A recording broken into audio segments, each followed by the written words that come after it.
The business model that I'm gonna teach you in this video, the one that I actually started with, is actually really beginner friendly, and I don't have anything to sell you to like get into this, by the way. Like, I don't sell anything related to this business model. I remember seeing on Reddit people were talking about this business model, which they were calling flipping, where you would buy something and then just resell it higher on like websites like Amazon, eBay, Depop, you know, clothing websites, whatever, and you'd sell it for profit. And I played a video game when I was younger called RuneScape, which you may have heard of. It's kind of like World of Warcraft, where there was actually a way to make money on this game called flipping, where you bought something and sold it higher. So I kind of intuitively like remembered how this worked. The first thing I did when I read this, I remember I was in my girlfriend's like little student room. I grabbed one of my hoodies, set it up, and took a picture. It was a grey Gymshark hoodie, and I set it up for £25 on eBay. We went to sleep that night. I woke up, first thing I saw was that it had sold, and it was such like a positive feedback loop. It was so hyped. Think about it. Literally, I listed something and it sold overnight, and I instantly like made money. Now, between you and me, I'm pretty sure I bought that hoodie for like £33, so it was a loss. But in some ways, it was very powerful and positive for me, because I really got that reinforcement of like, oh shit, you can make money online just like that. It kind of makes sense, right? So I package it all up.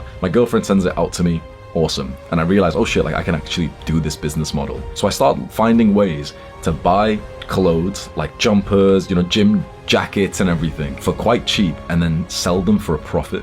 I started to, you know, build up the intuition of how much you could sell these for, and on average it was about £20. So I was making about £10 profit per one. I had to work for an hour in my receptionist job that I didn't like for £8. So you can imagine how hype I was that I'd be buying something, setting it up, and in a few days it might sell, and I've just made £10. Now, it wasn't a lot of money at all, but when you're making like £10, £20 profit per day from a fun business, and it's your first ever business before, it's like, it's actually hype as fuck, isn't it? And so I remember the sales would come in, I get super excited. I'd be in my part-time job as the receptionist, and when a sale would come in, I'd screenshot the details, send it over to my girlfriend, and she'd package up the stuff for me and then send it out to the post office. Bless her. She was a nice girl, so she really took a lot of that sort of physical burden off me, and I did a lot of the sort of eBay website thing. She did a lot of the sort of posting thing, right? I ended up doing really well with this. I ended up scaling this to about over 100 pieces of clothing that I had live on eBay. At this point, we moved into a different apartment, and I had like one of those, you know, like a small storage room where there's a boiler or something, and we had like 3, 4, 5 big bags filled of all these clothes. And the idea that I always had was like, if I just keep buying more, it'll get to the point where 1 or 2 are selling like every single day if I just stack a massive catalog of them. And that's exactly what started to happen. My eBay rating was really nice. I had like 100 positive reviews. 1 or 2 or 3 were selling every single day at this point. That was the first way that I actually made $1 online in a really wholesome, like just flipping kind of way. There was a few problems. There's a reason why I stopped that business. And I started to see the holes of this business model, that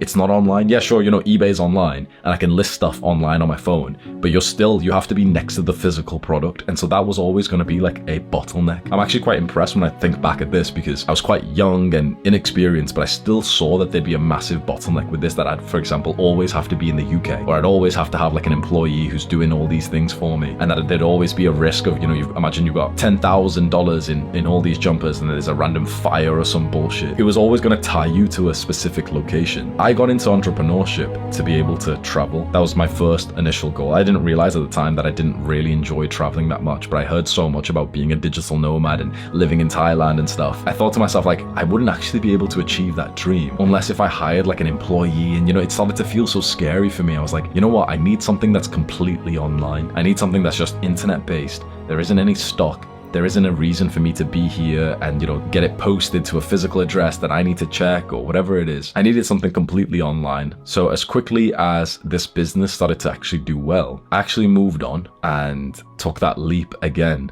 into YouTube.